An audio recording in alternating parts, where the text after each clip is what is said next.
Camille, bonjour. Bonjour Vincent. Alors c'est un fait que les investisseurs sont aujourd'hui déçus par les derniers chiffres de croissance publiés un peu partout dans le monde, alors qu'ils misaient en début d'année sur une croissance mondiale très forte.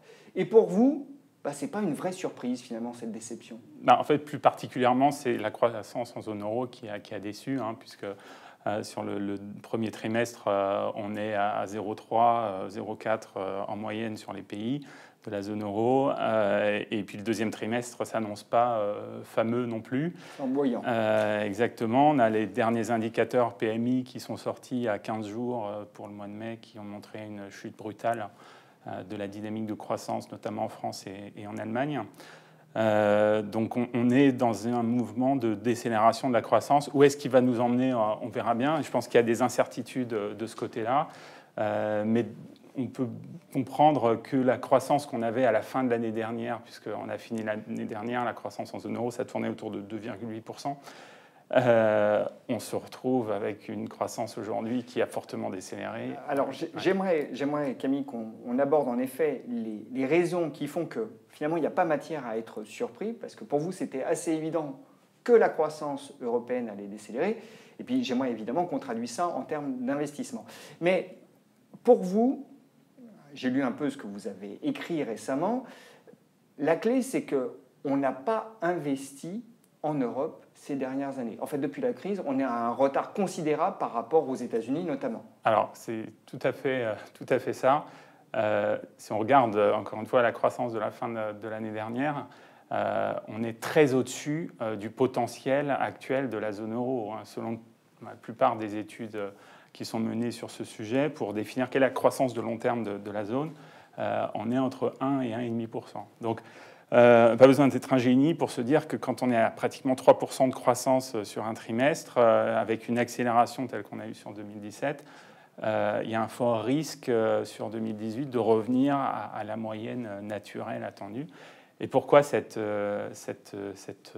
croissance à long terme est basse et a baissé? Pour la raison que vous venez de décrire, à savoir que la zone euro depuis, on va dire même depuis 30 ans, mais particulièrement depuis la crise financière de 2008, a ralenti ses investissements, et un nombre de pays dont les niveaux d'investissement sont en dessous de ceux de 2006. Donc, alors d'ailleurs, on voit apparaître à l'écran un graphique qui met en parallèle l'investissement productif depuis 2006, alors on est en base 100 en 2006, et l'investissement productif comparé entre la zone euro et les États-Unis. Et en effet, même globalement, en zone euro, on est en deçà du niveau d'investissement qu'on avait en 2006. Mais complètement, et ça se traduit par des choses très simples, comme le taux de participation, le taux d'utilisation des capacités, qui est remonté, si je prends le cas de la France, autour de 85%, on est pratiquement au plus haut historique.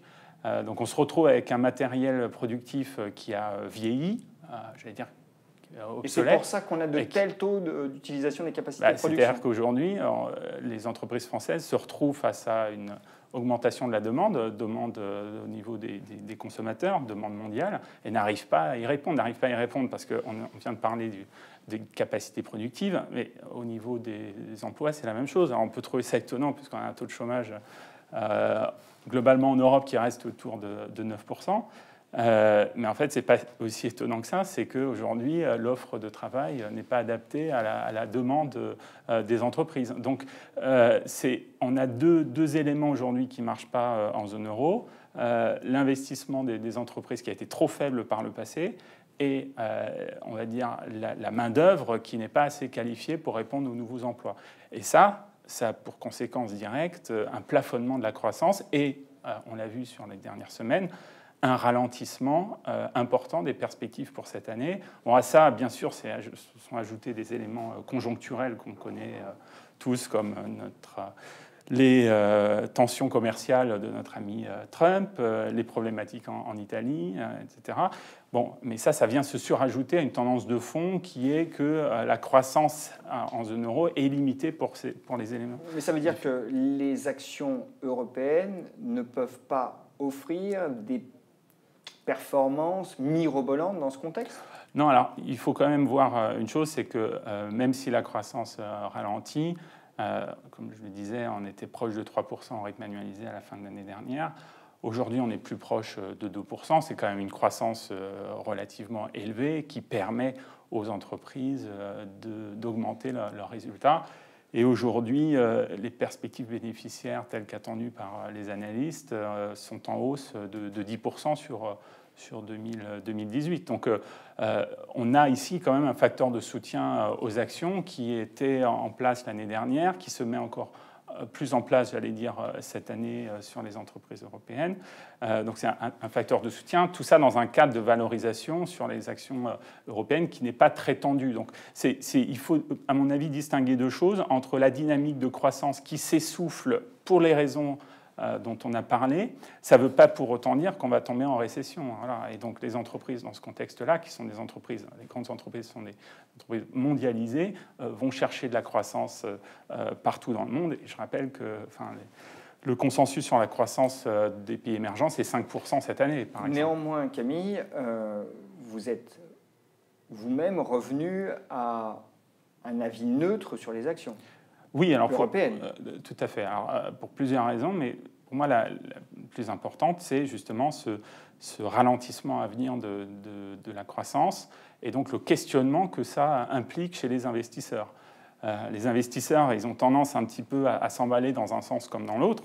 Ils sont emballés en début d'année avec cette croissance très forte. Donc, on a eu en janvier une poursuite du rallye action. Et puis en février-mars, on s'est rendu compte que finalement, c'était peut-être pas aussi mirobolant que ça. Et donc, on a eu une correction. À ça s'est ajouté l'affaire Trump. On a rebondi au mois d'avril. Et puis au mois de mai, j'allais dire, on s'est tapé les indicateurs avancés, donc, qui ont déçu. L'Italie, et puis là, certainement que Trump va nous préparer un troisième round avec la taxation des automobiles. Voilà. Donc, on est dans une phase d'incertitude qui va durer, à mon avis, peut-être quelques semaines, quelques mois, où les investisseurs vont se dire, ce ralentissement économique, est-ce qu'il va se prolonger ? Est-ce que le pétrole qui était à $80 et qui pèse déjà, on le voit sur les chiffres du premier trimestre, sur la consommation, qui pèse donc sur la consommation, est-ce que c'est quelque chose qui est amené à durer ? Et dans ce cas, est-ce qu'il faut qu'on révise nos prévisions de croissance pour 2018-2019 ? Donc, tant que les investisseurs n'auront pas plus d'éléments pour se faire une idée, je pense que le marché action va être assez fébrile. Mais alors du coup, est-ce que ces réticences qu'on pourrait avoir à investir pleinement dans le marché action, qui se comprennent à l'écoute de votre argumentaire, justifient pour autant un rebasculement franc et massif vers l'obligataire ? Alors, c'est une question... Sachant que, vous l'avez évoqué, on a tout de même des tensions politiques dans un certain nombre de pays, et particulièrement en Italie, où on remet quasiment en question, même si la coalition gouvernementale du mouvement 5 étoiles et de la Ligue semble modérer un peu ses propos, on a une coalition qui est plutôt pas très bien disposée à l'égard de la zone euro. Alors, pour répondre très directement à votre question, Vincent, je pense que oui, c'est le moment de revenir et de regarder à nouveau l'obligataire qui a été complètement délaissé en début d'année, et on le comprend. Enfin, le pitch, j'allais dire, était très simple, c'est on a une croissance forte, donc on achète des actions et on se débarrasse des obligations. Là, on est en train de se rendre compte que finalement, les éléments structurels dont on a parlé, croissance faible, c'est un élément structurel de la zone euro. Malheureusement, je le regrette, mais c'est comme ça. Et la Banque centrale européenne en a parfaitement conscience, et c'est la raison pour laquelle moi je m'attends à un discours beaucoup plus prudent, beaucoup plus accommodant que ce qui est aujourd'hui dans la tête des investisseurs. Conçu et imaginé par les investisseurs. Voilà, on ne sort pas, de mon point de vue aujourd'hui, de cette situation où pour avoir une croissance, on va dire, un petit peu au-dessus du potentiel qui permette d'avoir une stabilité sociale, et on voit avec l'Italie, avec le UK, à quel point tout ça se fermente, on a besoin d'une banque centrale qui continue à racheter des actifs pour maintenir un effet richesse important. Et qui maintient les taux, bas. Et donc, on n'est pas sorti de cette auberge, on n'est pas sorti de cette dynamique où les actifs de rendement vont continuer à être recherchés. après, les éléments classiques de vieillissement de la population, les investisseurs qui préparent leur retraite, qui vont sur des actifs de rendement, donc avec une prime de terme qui continue à être importante sur le marché obligataire, donc des titres longs qui continuent à être recherchés. Et nous, notre avis chez Salamandre, c'est que les phases, comme on a eu au premier semestre de volatilité... C'est ce que j'allais vous dire. Est-ce qu'il faut donc considérer que chaque phase de stress est une opportunité, sachant que la Banque Centrale Européenne, de votre point de vue, sera toujours et encore au soutien? Oui, alors, clairement, toutes les phases où le marché commence à penser qu'on repart comme dans les années 2000 avec une croissance à 3%, une inflation qui repart, des taux qui vont repartir je ne sais où, à des taux courts à 2 ou 3%, oui, il faut y aller parce qu'à ce moment-là, le marché va se réveiller quelques mois après, se rendre compte qu'on n'est pas sorti de cette période de faible inflation, faible croissance. Alors, avant que vous nous détailliez un peu sur quel type d'actifs obligataires vous considérez qu'il faut s'exposer davantage, j'aimerais qu'on revienne sur cette histoire de capacité de production, parce que ça me titille. En effet, les capacités de production, enfin le taux d'utilisation des capacités de production est à un niveau très élevé en zone euro. Et vous nous dites, c'est la conséquence finalement du manque d'investissement des dernières années. Très bien, mais quand on a un taux d'utilisation des capacités de production élevé, généralement on a des tensions inflationnistes. Est-ce que ça ne peut pas contrecarrer votre discours qui dit la BCE ne pourra pas remonter les taux? Ah oui, non, mais ça, Vincent, ça marche dans une économie fermée. Hein. Ça, c'est sûr. J'ai une économie fermée, j'ai des taux d'utilisation qui sont au maximum, j'augmente mes prix. Sauf que la zone euro, elle est ouverte aux 4 vents, j'allais dire, elle est ouverte au monde entier. Et donc, il y a une concurrence qui se fait sur les prix qui s'applique bien évidemment aux entreprises européennes. Et donc, même si elles souhaitaient augmenter leur prix parce qu'elles ne peuvent pas répondre à l'augmentation de la production, elles en sont empêchées par la concurrence mondiale. Et ça, ce raisonnement s'applique partout dans le monde. Hein. C'est ce qui empêche les prix à l'échelle. Alors, il y a d'autres facteurs, mais c'est un des grands facteurs qui explique la difficulté des prix aujourd'hui à remonter malgré une croissance mondiale à 4%. Il remonte aux États-Unis tout de même un petit peu. Oui, il remonte, mais là, les États-Unis sont dans une situation un peu différente avec des taux d'utilisation qui sont plus faibles, un investissement qui a été plus élevé. L'Europe a, de ce point de vue-là, 10 à 15 ans d'avance en termes de...